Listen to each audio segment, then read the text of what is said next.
Ladies and gentlemen, we were going to have a speaker this evening who was a retired advocate.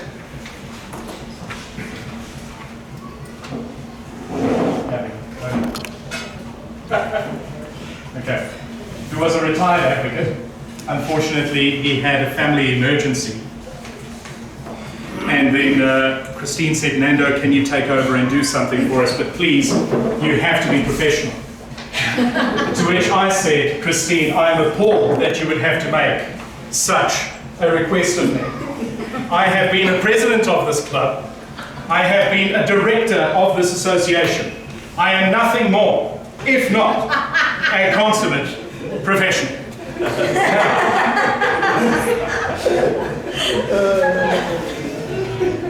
On with a very professional presentation. What we would have, what you would have, you're not taking photos. I just said no photos of my permission. I'm an exception, I'm your mate. Okay, fine. Then at least get my good side and try and film this out. Okay. What I decided to speak on is actually something that is something that I've had to learn over the past few years since becoming more of a manager. It's something that happens to a lot of technical people. I think that happens to a lot of people is that they become very good at their job, and then everybody immediately assumes, oh, you're very good at your job, that means you can manage other people at doing their job. And then they become managers, and it turns out, guess what? They are terrible managers. So this presentation comes from not just one book, but several books and about 15 years of really, really poor decisions on my part.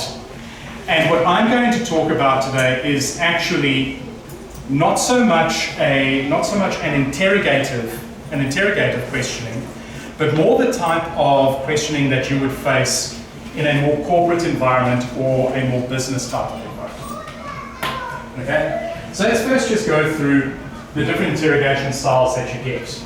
Now these two are the ones that I would say I know the best. Strategic questioning is what you would typically find in a boardroom environment or in any kind of project environment. Whereas your debate and your legal debate, your interrogation style, it's all about winning. That's what you're trying to do. You're trying to win.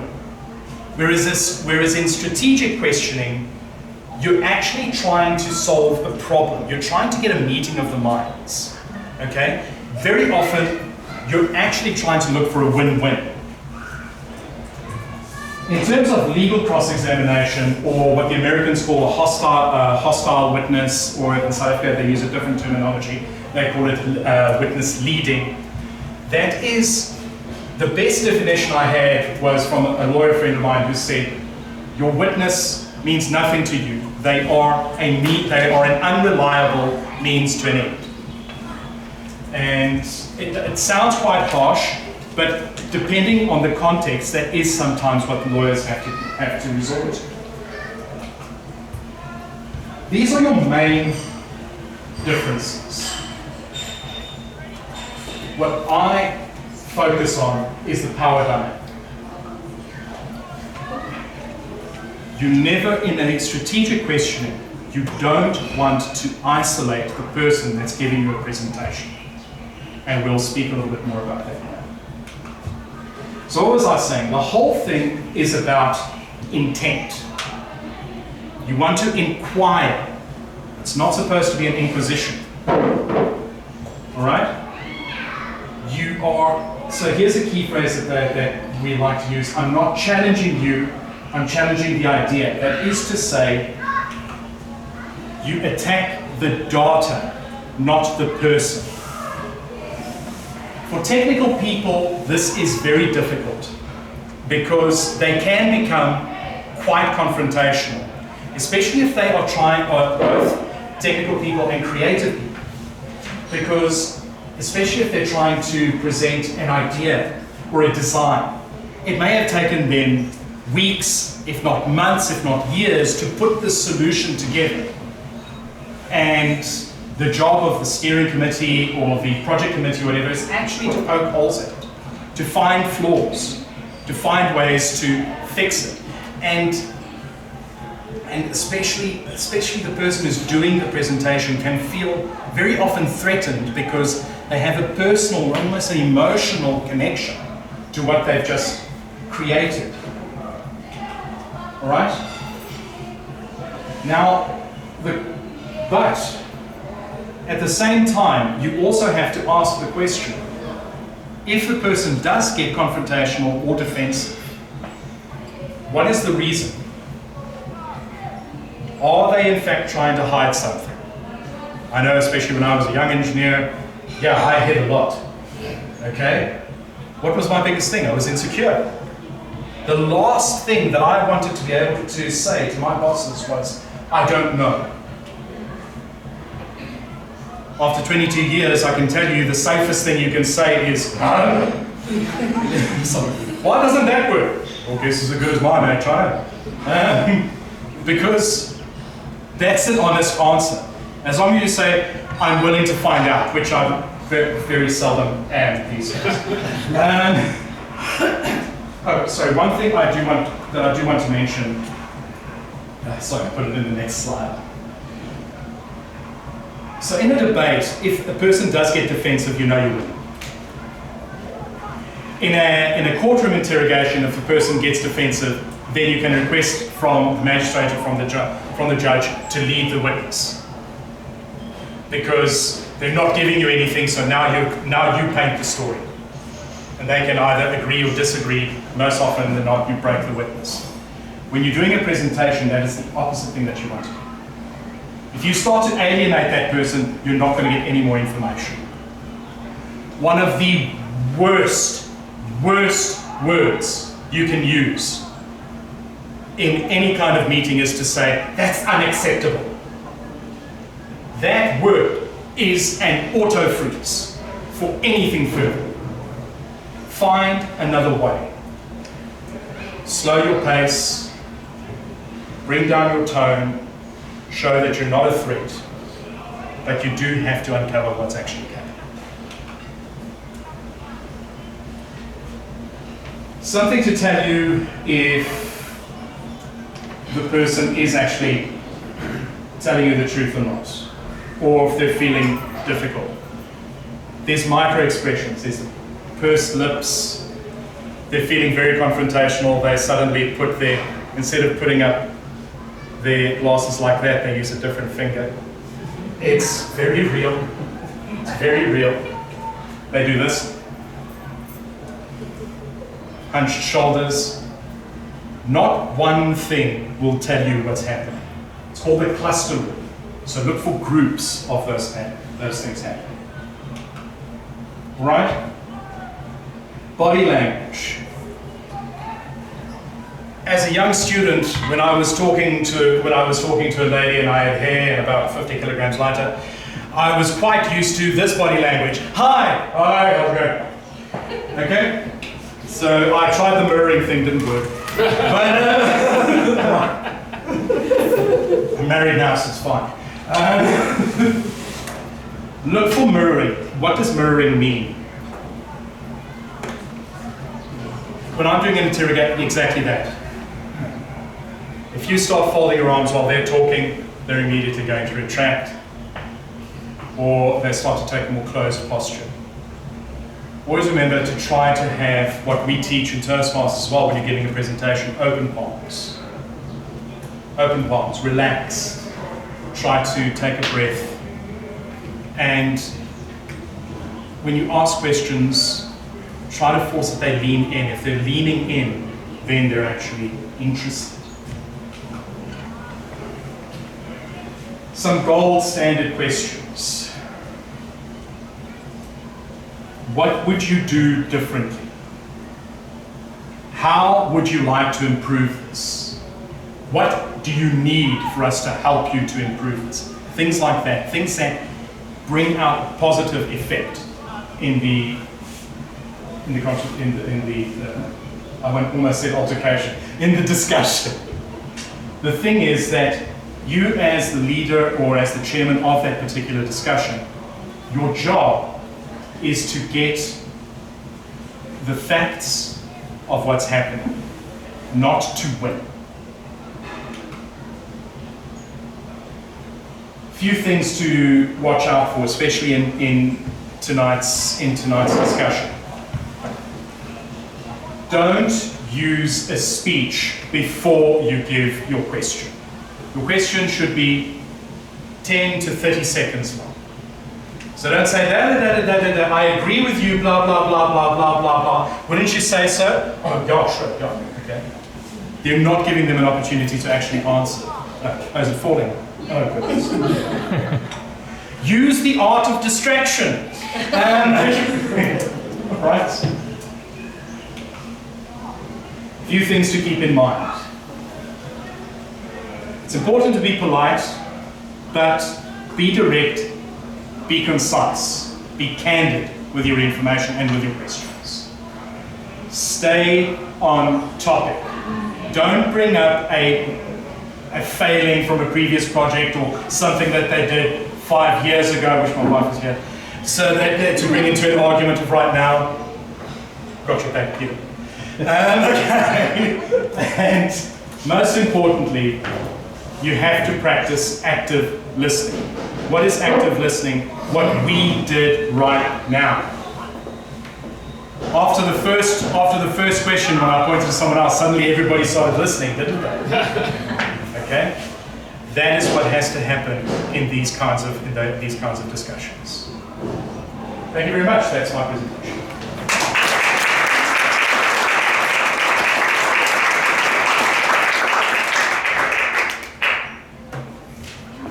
Right, Q&A. This is really hot. Any questions? Anything at all?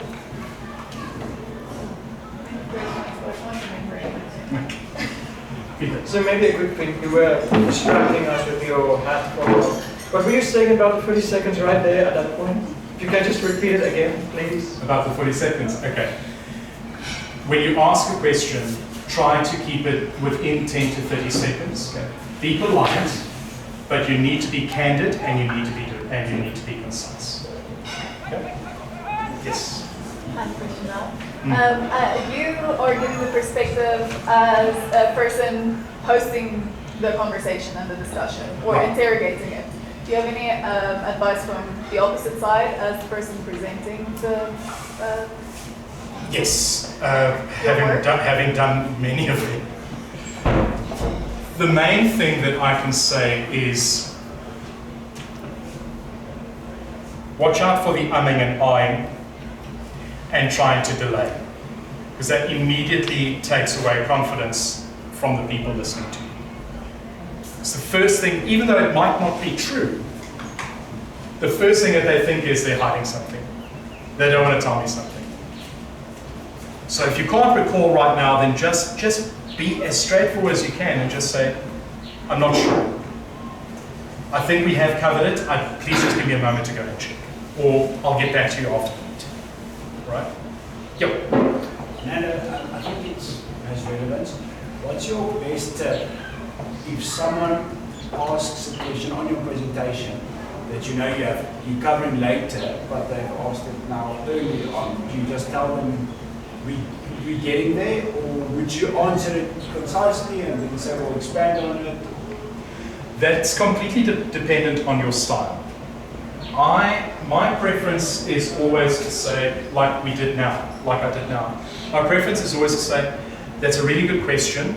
I am going to cover it in a fair amount of detail later on if you could wait a bit. Because the last thing that you want is to have your presentation derailed on a particular topic that you don't actually want to get to.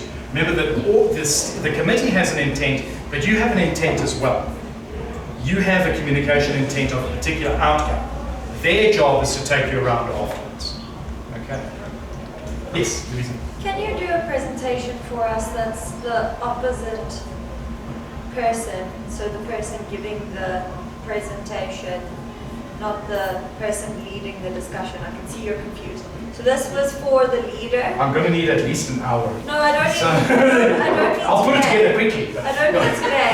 And also specifically covering if there is, because you started with there are bad managers out there. If you are facing a bad manager or a bad colleague in terms of that they are, it's an inquisition, not an inquiry. Yeah. They're asking you debate style questions and they are trying to put you down in that meeting. What, if you could give us how you handle that situation when you are the opposing presenter? Yeah, look, I worked for Sasol, trust me, I know how to do that. I'll need to ask the VPE. Yes, I can do that.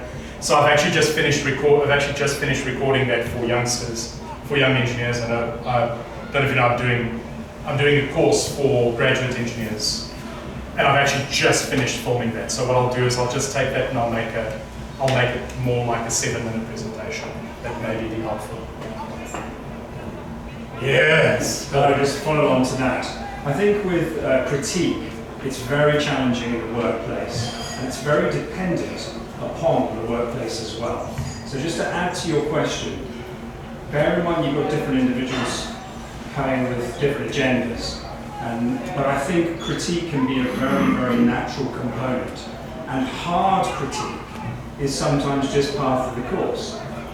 And I think people need to get used to that.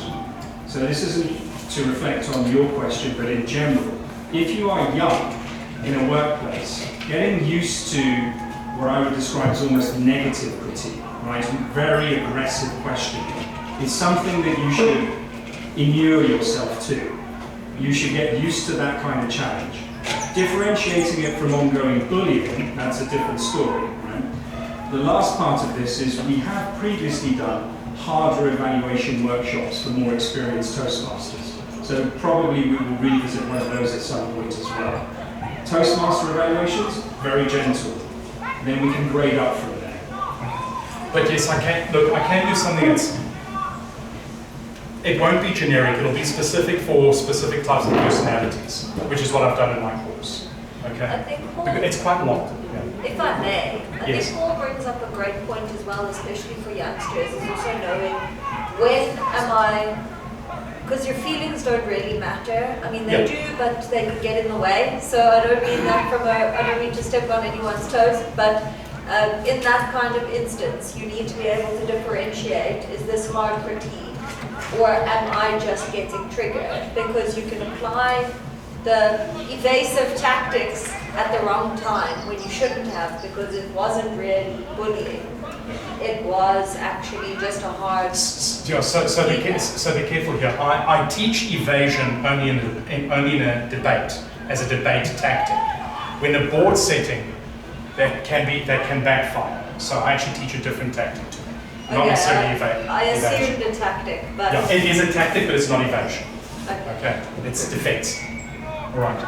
We have time for one more question, then it's going to be Francis' time to present. Can I put in one comment? No, It's on you. I don't want to. Fine. I'll just be the grammarian, so forgive me for this. The grammarian for this, to interrogate, an interrogation, interrogating. When you look at the IVE end at the end of it, it is the interrogative style. Just a small correction. That is true. Yeah, that is a mistake I made. That's a mistake. Okay. Anything else? Thank you, ladies and gentlemen.